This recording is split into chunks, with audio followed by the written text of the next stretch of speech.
La palabra que sintetiza ese movimiento ideológico que hoy todavía lo seguimos practicando es comunalismo radical. Entonces ojalá podamos seguir abundando sobre esta idea del comunalismo radical y sobre estos principios socialistas que algunos de nuestros dirigentes tuvieron en la época y que pusieron en práctica. A continuación le damos la palabra a Pavel Guzmán, agradeciendo también su participación y su acompañamiento en este día. Adelante.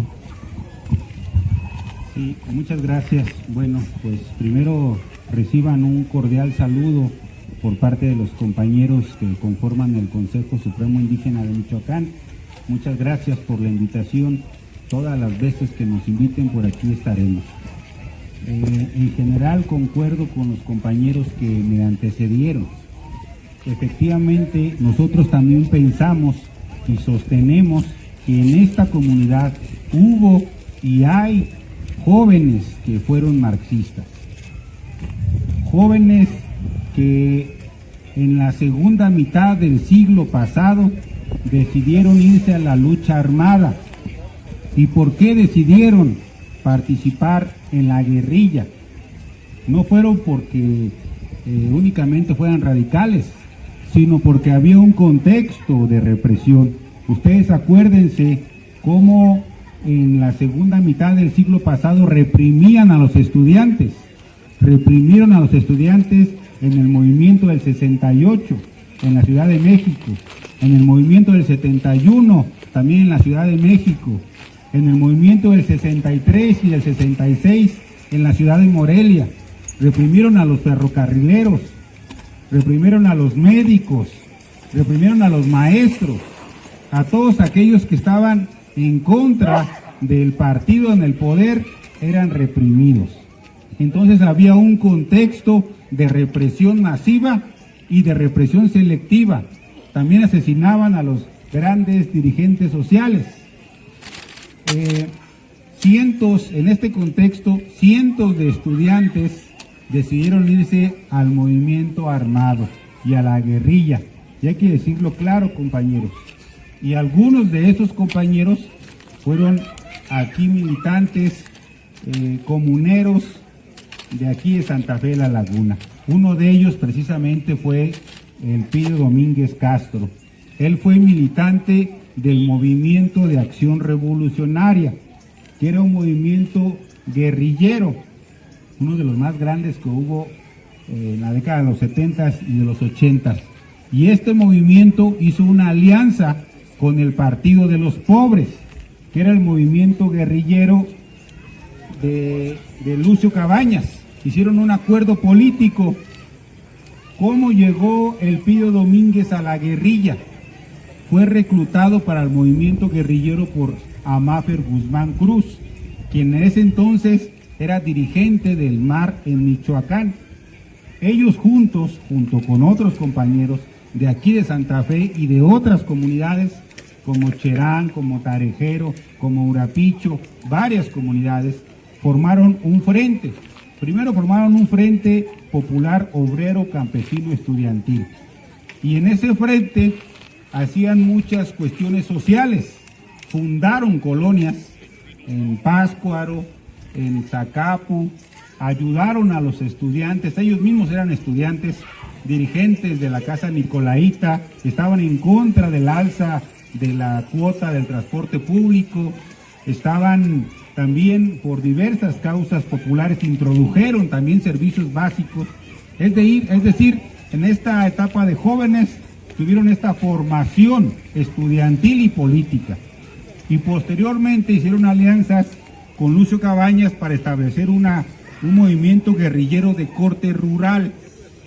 Entonces el compañero Elpidio y otros compañeros de la región se fueron a Toyac y en lo que se llama el campamento del Ciruelar, ahí recibieron formación política y formación militar. Ahí también nos enseñaron a hablar en las asambleas, a generar consensos, al manejo de armas, al estudio de la historia, a diversas cosas de formación político y militar. Entonces, al regresar, ellos establecieron aquí diversas escuelas también de formación político y militar. Una de las más conocidas estuvo en San Juan Tumbio. Entonces, lo que nosotros también decimos y coincidimos es que en la época de juventud de varios compañeros, no solamente del PIDIO, sino otros compañeros que actualmente están aquí en Santa Fe, tuvieron una formación política marxista. Y por supuesto también coincido con los compañeros. Su formación primera fue el marxismo, pero luego llegaron a la comunidad y se encontraron con los usos y costumbres. La tesis fue el marxismo, la antitesis fueron los usos y costumbres de la comunidad y por supuesto surgió el comunalismo, que es la parte vertebral de la lucha de Santa Fe La Laguna.